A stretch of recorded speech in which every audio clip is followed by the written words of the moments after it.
व्यावहारिक सत्ता आणि पारमार्थिक सत्ता हे जाणलं पाहिजे. आणि म्हणून जितकं लौकिकातलं जीवनही माझं वैभवपूर्ण असलं पाहिजे, तितकंच अंतरंग सुद्धा माझं वैभवपूर्ण असलं पाहिजे. हे दोन्ही विकास जेव्हा परिपूर्ण होतील, म्हणजे शारीरिक विकास, लौकिकाचा विकास आणि आत्मिक विकास, तेव्हाच मानवी जीवन परिपूर्ण होतं. आता हा जीवन जेव्हा बघतात तेव्हा लक्षात येईल की संन्यस्त वृत्तीने जगणं. म्हणून माऊली खूप सुंदर म्हणतात की माऊलीपेक्षा आपल्याकडे जी वेदांमध्ये संन्यास आहे, तर आपल्याकडे संन्यास हा आश्रम सांगितलेला आहे, संन्यास घ्यायला सांगितलेला आहे. आपल्याकडे संन्यस्त वृत्तीने राहायला सांगितलं. आणि म्हणून माऊली म्हणतात मी आणि माझे आठवण विसरलं जयाचं अंतःकरण, तो संन्यासी राहणं निरंतर. किंवा वाल्मिकी प्रभू रामाला म्हणतात, राम म्हणतो मी तर राजा झालो तर प्रजा माझा सन्मान करेल, मला भेटी देईल, मला काय ना काय सुवर्ण देईल, काय देईल. आणि मग हे मला सगळं नकोय. पण तो म्हणत वैराग्याने परिपूर्ण, त्या मला हे सगळं नकोय, त्यापेक्षा मी वनातच जातो. 16-17 वर्षाचा राम कोणाला म्हणते, विश्वामित्रांना आणि वशिष्ठांना म्हणते. आणि त्यावेळेला वशिष्ठ म्हणतात, अंतस्त्यागी बहिर्भोगी लोके विहर राघव. ही आपल्याकडे संन्यासाची कल्पना आहे. समजून घेतलं पाहिजे. आपल्याला वेदांमध्ये काय केले ते समजून घेतलं तर आपल्याला आचार्य कळू शकतो. अंतस्त्यागी, अंतःकरणातून सगळा त्याग करून टाक. बहिर्भोगी, बहिरंगामध्ये भोग भोगा, पण अंतःकरणामध्ये सगळ्याचा त्याग करा. लोके विहर राघव. ह्याच समाजामध्ये आपल्याला राहायचंय. पण ह्या लोकांशी युद्ध करायचं होतं आचार्यांना. आणि म्हणून आचार्यांनी संन्यास घेतला. आणि मग संन्यास घेऊन त्यांनी शास्त्रार्थ केलेला आहे. आणि शास्त्रार्थाच्या सहाय्याने सगळ्यांना विजया करत करत करत संपूर्ण देश जो आहे तो आपला एकत्र बांधलेला आहे. असं करताना लक्षात येईल की एक खूप प्रसंग विलक्षण असा असणार आहे. 5:20 होत आहेत, 5:30 होत आहेत, 5-10 मिनिटं घेतले तर चालते. किती वेळ आहे मला फक्त सांगा, कारण 5:25 झालेले आहे. एक प्रसंग खूप सुंदर दाखवलाय की आचार्यांकडे एक शिष्य आला आणि तो शिष्य भक्ती होता. पण त्यांनी आचार्यांची इतकी मर्जी संपादन केली, भयंकर मर्जी संपादन केली. आणि आचार्यांनी त्याला सगळं ज्ञान दिलं. आणि ज्ञान दिल्यानंतर त्याला कळलं की आता आचार्यांचा माझ्यावरती विश्वास आहे. तेव्हा तो म्हणतोय की मला माझ्या घरी जाण्याची परवानगी द्या. आचार्य म्हणे, जा, माझी खूप इच्छा आहे, म्हणजे आमच्या गावाला एक देवी आहे आणि त्या देवीला बळी देतात. म्हणे, हो का, मग का तुला द्यायचं तर तू दे. आचार्य म्हणाले. तो असं म्हणतोय की पण आमच्या देवीला बळी असं द्यायचा आहे की जो ब्रह्मज्ञानी आहे, जो ब्रह्मतेजाने युक्त आहे आणि जो ब्रह्मचारी त्यांनी सारे स्वीकारलेलं आहे, संन्यस्त वृत्तीने राहणारा असा मला कोणीतरी हवा आहे. आणि मला तुमच्याशिवाय दुसरं कोणीच दिसत नाही. एवढं म्हटल्यानंतर आचार्य इतके मवाळ आहेत अंतःकरणाने. ते म्हणतात, असं कर, तुम्हाला घेऊन जा, माझ्या देवीला बळी दे ना. म्हणजे काय देहावरती तुळशीपत्र त्यांनी कसं ठेवलंय, त्यांना देहाविषयी आसक्तीच नाहीये. ते असं म्हणताय की तू दे माझा बळी तुझ्या देवीला. आणि हा शिष्य आपल्या गावी आचार्याने घेऊन गेला आणि आचार्यांना घेऊन गेलेला आहे, त्या देवीच्या देवळामध्ये गेलेला आहे. त्यांनी आपले जे काही कोणी त्याचे बरोबर ते त्याचे आहेत त्याचा तो कटच होता की आचार्यांना मारायचं. त्यांनी सगळ्यांना बोलवलेलं आहे आणि रात्रीच्या वेळेला बळी द्यायचं ठरलं. पण आचार्यांचा शिष्य, जे शिष्य अत्यंत आचार्यांच्या अत्यंतिक जवळचे असणारा गिरी, तो कितीतरी दूर आहे आचार्यांपासून, त्याने असं म्हणलंय.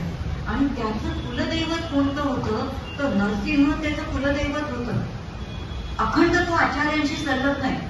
तो शरीराने किती आचार्यांपासून दूर असू दे, पण तो अखंड आचार्यांच्या पाशी आहे. आचार्यांशिवाय त्याला जीवन नाही आहे. आणि म्हणून रात्री झोपेमध्ये पण त्याला स्मरण, आचार्य आचार्य आचार्य आचार्यांच्या पाशी आहे. रात्री तो झोपेतून जागा झाला आणि त्याला कळलं की माझ्या गुरूंवरती काहीतरी संकट आलेलं आहे. आणि संकट आलेलं आहे म्हटल्यानंतर त्यांनी आपल्या उपास्य दैवताची नरसिंहाची प्रार्थना केली. आणि त्या चरित्रामध्ये सांगितलंय, नरसिंह साक्षात त्याच्यामध्ये प्रगटला, अंतरामध्ये शिरला. आणि आता तो आचार्यांचा शिष्य नरसिंह रूपाने वेगवान अक्षरशः आता सगळ्या सिद्धी प्राप्त झाल्या. आणि आचार्य कितीतरी हजारो मैल अंतरावरती आहे, जिथे त्यांना बळी दिलेला होता तिथे तो शिष्य गेलेला आहे. आणि त्या नरसिंह अवतारामध्ये ज्या शिष्याने आचार्यांना नेलं होतं त्याला तिथे फाडून काढलं, जसा त्या प्रल्हादाच्यासाठी हिरण्यकश्यप होता. तसाच प्रसंग आचार्यांच्या जीवनामध्ये दिसतो. काय गुरु शिष्यांची ऐकता असं लक्षात येतं. अखंड हे जे शिष्य आहेत ना, जे मंडन मिश्र आहेत, की जे मुळामध्ये कसं आहेत, अत्यंत कर्मठ आहेत, ज्या मंडन मिश्रांकडे ते गेलेले आहेत, तेव्हा आपण वाचतो तेव्हा तो विलक्षण आहे. ते आचार्य त्याच्याकडे दीक्षा मागायला आले, कसली तर माझ्याशी बालकर्म विचारतायत कुठे राहणार. गावकरी सांगतायत ज्या घरामध्ये पोपट सुद्धा तत्वज्ञानाची चर्चा करत असतील ते मंडन मिश्रांचं घर आहे. आणि आचार्य तिथे भगवद्गीता म्हणतायत, आज ज्याला नाही संन्यास दिला तर माझे नाव शंकर नाही. त्यानंतर कसे ते आले, हा सगळा कथाभाग त्यांच्या चरित्रामध्ये दिसतो. आणि मग एकीकडे तत्वज्ञान सांगणारे आचार्य आहेत, एकीकडे संपूर्ण सगुण देवतांचं वर्णन करणारे संपूर्ण जे आहेत की स्तोत्रातून भगवतीचे सगळ्या देवतांचं म्हणजे निर्गुणाची उपासना करताना सगुणाची कधी अवहेलना त्यांनी केलेली नाही. देवतांचं उपासना करताना केवळ मी जडमूर्तीची उपासना करत नाही, तर त्या चैतन्याने युक्त अशा सगुणाची उपासना करतोय, हा भाव ते आम्हाला प्रत्येक ठिकाणी शिकवतात. आम्ही आचार्यांची स्तोत्र किती सुंदर आहे, लयबद्ध आहे म्हणून गातो, पण त्यातलं सगुणाच्याही आधारे निर्गुण पाविले तत्व, हे निर्गुण जे चैतन्य आहे ना, ते चैतन्याने मला उपासना करायचे, हे मर्मच आमचं सुचवलंय. आता मर्म चुकलं की फेरा पडतो, तुकोबा नाही सांगतायत तसेच आपल्याला फेरे पडतात. आणि ते फेरे पडायचे नसते तर आचार्यांचे पाय रडल्याशिवाय गत्यंतर नाही लक्षात घ्या. आणि आचार्यांचं सगळं वर्णन संपूर्ण तत्वज्ञान आहे, खूप सुंदर आहे. एकीकडे आचार्य भक्त आहेत आणि एकीकडे आचार्य ज्ञानी आहे. चरित्रामध्ये भक्त कोण आहे, भक्ताला सगळं विश्व कसं दिसतंय तर ब्रह्मस्वरूपच दिसते, काहीच दिसत नाही. आणि भक्त कोण आहे, भगवंताना सगळ्यांच्या मध्ये भगवंत. त्याचा अर्थ चिमणी दिसली तरी त्याच्या आतमध्ये पण पांडुरंग दिसतोय. सावकाबांना वृक्षाच्या आतमध्ये पांडुरंग दिसतोय. त्याचा आता भक्ताला जे जे दिसते त्याच्या आतमध्ये भगवंताचं दर्शन आहे, त्याला भक्त म्हटलेलं आहे. आणि म्हणून सर्व वासुदेवम इति ही भक्ताची व्याख्या आहे. आणि सर्व ब्रह्ममय असणं हे काय आहे तर ते ज्ञानाचं लक्षण आहे. आचार्य दोन्ही ठिकाणी आरूढ आहे. एवढंच नाही तर ते योगी आहेत.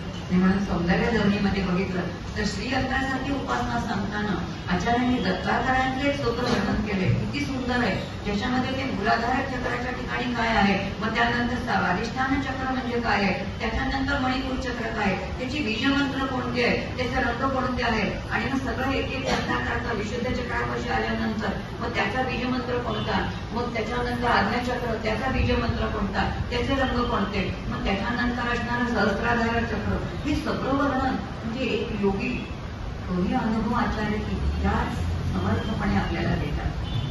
म्हणून एक योगी म्हणूनही ते अत्यंत समर्थ आहे, एक भक्त म्हणूनही ते तितकेच समर्थ आहेत, एक ज्ञानी म्हणूनही तितकेच समर्थ आहेत. आचार्यांचं तत्वज्ञान समजून घेण्यामध्ये आयुष्य जरी घेतलं तरी सुद्धा पूर्ण होणार नाही.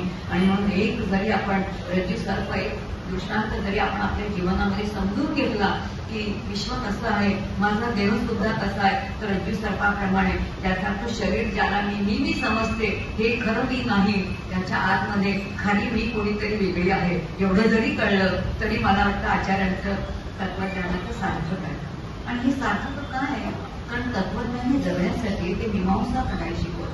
आणि मीमांसा जेव्हा केली जाते तेव्हा ती आनंदाची मीमांसा आहे. आणि मुळात त्याचा हेतू काय आहे की आनंद स्वरूप असणाऱ्या जीवाला आनंदाच्या अनुभूतीसाठी तत्वज्ञानाचे पर्याय नाहीये. आणि आचार्य त्याच्याशिवाय आपल्याला दुसरं काही शिकवत नाही. अशा आचार्यांचा एक शेवटचा प्रसंग सांगते की जो त्यांच्या मातेच्या आयुष्यातला आहे, की ज्या वेळेला त्यांच्या मातेचा अंतिम क्षण आहे त्यावेळेला मातेने मनापासून आपल्या लेखाचे स्मरण केलेलं आहे. आणि आचार्याने पुन्हा सिद्धीचा वापर केलाय. वेगवान अत्यंत अगून आलेले आहेत ते आणि आपल्या मातेकडे आले. आणि माता म्हणते शंकरा मला देवाचं दर्शन घडलं. आणि शंकराने शिवशंकरांचं दर्शन घडलं. माता म्हणते हे काय तू घडवायला हवंस का, तुझ्या जन्माच्या आधी दर्शन मला झालं, तुझ्या जन्माच्या आधी दर्शन मला झालेलंच आहे, त्यात तुझं सामर्थ्य काही नाहीये, हे तर माझं सामर्थ्य होतं की तू माझ्या उदरी आलाय ज्या जन्मात ज्या दर्शनाने. खरं सामर्थ्य असेल तर मला कृष्णाचं दर्शन घडलं. आयुष्यभर ती म्हणते मी शिवाची आराधना केली, पण मला अंतिम क्षणी कोणाचं दर्शन घ्यायचं तर मला भगवान गोपालकृष्णाचं दर्शन घ्यायचं आणि तेवढं दर्शन मला घडव असं सांगितलंय. आणि आचार्यांनी पुन्हा जे शिवांचं वर्णन केलेलं आहे ते त्या ठिकाणी पुन्हा स्तोत्र रचलेलं आहे. आणि शिवशंकरांचं जे आहे ते त्या श्रीकृष्णाचं दर्शन मातेला घडवले. मातेला अतिशय आनंद झाला. त्यांनी मातेचं मस्तक जे आपल्या मांडीवरती घेतलंय आणि शांतपणाने मातेने आपली देहाची खोल जी आहे ती शिवशंकराला समर्पित केली. हे परमार्थाचं खरं यश आहे बरं का, की परमार्थ तो खरा परमार्थ झाले तो मृत्यूची वाट नाही बघणार. तो त्याला अत्यंत मनापासून बोलवेल, ऑलवेज वेलकम, ये माझ्याकडे, मी माझं तुला समर्पित देतो, रडत नाही बसणार आहे की मला निघून जाऊ नकोस वगैरे असलं काय. त्या मातेने स्वीकार केला आहे, आपली खोड शिवाला समर्पित केलेली. आणि मग त्यानंतर आचार्यांनी शब्द दिलेला होता मातेला की तुझं सगळं एक पुत्र म्हणून मी करेल. आणि त्याच वेळेला त्या कालडी गावातले सगळे जे विप्र लोक, ब्राह्मण लोक एकत्र जमले आणि त्यांनी सांगितलं मातेचं क्रियाकर्म तू करायचं नाहीस, कारण तू संन्यासी आहे. आणि ते म्हणतात की संन्यासी असलो तरी मी माझ्या मातेचा पुत्र पहिल्यांदी आहे, मी माझ्या मातेचा पुत्र पहिल्यांदी आहे, तुम्ही मला संन्यासी समजू नका, मला पुत्र का मानत नाही. आणि सगळ्या गावाने, सगळ्या ब्राह्मणांनी शंकराचार्यांवरती बहिष्कार टाकलाय. लक्षात, बहिष्कार टाकलाय. सगळे निघून गेले. आचार्य एकटे, कोणी नाहीये. आचार्यांच्या माता तिथे आहे. त्यांचं अंतःकरण हेलावलं, डोळ्यात अश्रू वाहतात. ते मातेला म्हणतात की नाही, मी इतकं तत्वज्ञान सगळ्यांना सांगितलं पण लोकांना पटत नाहीये, मी काय करू. मी संन्यासी आहे पण मी तुझा पुत्र आहे, मी तुला शब्द दिलेला आहे, मी तुझ्या कर्तव्य मी पूर्ण पार पाडणार आहे. आचार्यांनी काही विचार केला नाही. घरामध्ये गेले, घरातली कुऱ्हाड आणलेली आहे, आपल्या मातेचे 3 तुकडे केलेले आहेत, एका पोत्यामध्ये भरलेले आहेत. ते पोतं खांद्यावरती घातलंय, गावाच्या बाहेर गेलेलं आहे. चिता रचलेली आहे, चितेवरती मातेला ठेवलेलं आहे. सगळं वेद तर पाठवतेच, काही प्रश्नच नाही. यजुर्वेद ज्यांना पूर्ण माहिती, मंत्र म्हटलेलं आहे, मातेला मंत्रांनी दिलेलं आहे, हे सगळं दिलेलं आहे. आणि एक पुत्र म्हणून तिचं संपूर्ण कर्म आचार्याने पूर्णपणाने केलेलं आहे. आणि मग आचार्याने कालडीला जो रामराम ठोकला त्यानंतर ते तिकडे गेलेच नाही. त्यांनी वाट धरली ते आता हिमालयाचे केदारला गेलेले. आणि केदारला जाईपर्यंत इतकेच भारत भ्रमण केलेलं होतं.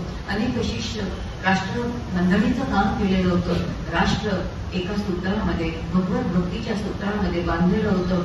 तत्वज्ञानाने आनंदाची सोय करून दिलेली होती. योग मार्ग, भक्ती मार्ग, ज्ञान मार्ग, सगळे उदंड ग्रंथ लिहून संपूर्ण जे वैदिक हिंदू, जे वैदिक सनातन संस्कृती आहे त्या संस्कृतीचं सगळं म्हणजे वाणीचं यज्ञ त्यांनी केलेलं आहे, लेखन यज्ञ केलेलं आहे, शारीरिक तप केलेलं आहे, जे जे करायचंय ते सगळं केलंय. आणि आता शेवटी देहावरती तुळशीपत्र ठेवायचं म्हणून हे कुठे गेले तर ते केदारला गेले. आणि केदारनाथला गेल्यानंतर वरतून येणारी ती खळखळणारी जी होती ती मंदाकिनी आहे. आणि त्या मंदाकिनीमध्ये मात्र त्यांनी तिथे समाधी घेतली, संजीवन समाधी त्यांनी घेतलेली. वयाच्या 32व्या वर्षी आचार्यांनी आपला अवतार कार्य संपवलं. हे अवतार कार्य संपवल्यानंतर अतिशय एकापेक्षा एक कनिष्ठ असे शिष्य त्यांना भेटले. गिरीची जर कथा बघितली तर त्याला दिलेलं ज्ञान तोच पुढे प्रकाशच झालेला, आपल्याला प्रकाशाचार्य झालेला दिसत. असे हे सगळे शिष्य विचारही आज आपले जे आचार्य आहेत ते आचार्य आज आपल्या सगळ्या संस्कृतीचं रक्षण करणारे आहेत. त्यांचं मूळ कुठे आहे तर ते आचार्यांचं आहे. आणि त्यामुळे आज जे काही आपण कोणी आहोत त्या आचार्यांच्या विषयी त्यांचं स्मरण करणं, त्यांचं तत्वज्ञान समजून घेणं, केवळ त्यांनी जे काही दिलेलं आहे त्या भक्तीच्या मार्गाने जाणं, ज्ञान मार्गाने जाणं, योग मार्गाने, तो आपला पिंड आहे. पण आचार्यांच्या शिवाय आपल्या जीवनाला परिपूर्णता येणार नाही. आणि म्हणून कुठेही जर अध्ययन असेल तर भक्ती असू दे, ज्ञान असू दे, योग असू दे, आचार्यांशिवाय ते अपूर्ण आहे. आजही कालडी गावामध्ये, नंतर मात्र कालडी गावातल्या लोकांना अत्यंत पश्चाताप झाला. पण ते नेहमीसारखं आहे, बैल गेला आणि सोपा केला, काय उपयोग. पण आजही तेव्हापासून कालडी गावामध्ये एक प्रथा आहे, कोणीही तिथे गेलं तर त्या शवावरती चाकूनी 3 खुणा करतात आणि मग त्या देवाचं क्रियाकर्म करतात. कारण शंकराचार्यांवरती आपण अन्याय केलाय आणि म्हणून पश्चाताप म्हणून आज जरी कालडी गावामध्ये केलं जातं. पण लक्षात येईल की इतकं तत्वज्ञान सांगणारे आचार्य, याच आचार्यांना आपल्याच समाजाने काही केलं नाही. आणि म्हणून लक्षात घ्या, ही जी मोठी माणसं झाली ना, की ज्यांनी आपल्याला भरभरून दिलं, पण आपल्या समाजाने यांना त्रासाशिवाय दुसरं काही दिलं नाही. या लोकांनी समाजाची शेवटची लाकडं सुद्धा घेतली नाही, पण संजीवनच समाधी घेतली. पण तरी सुद्धा आम्ही केवळ त्यांचा गौरव करतो, पण त्यांच्याकडून नेमकं जे घ्यायचं ते घेतलं नाही. म्हणून त्यांचं जे तत्वज्ञान आहे, त्यांची भक्ती, त्यांचं योग जर घेतलं तर आपलं आयुष्य पूर्ण उजळून जातं. असं आचार्यांनी, ज्याने आचार्यांचा तत्वज्ञानाचा अध्ययन करून आम्ही आयुष्य उजळून टाकलं, तसं आचार्यांनी आपलं आयुष्य उजळावं एवढाच प्रसाद आचार्यांच्या चरणी मागते आणि या ठिकाणी सांगते. हरिओम.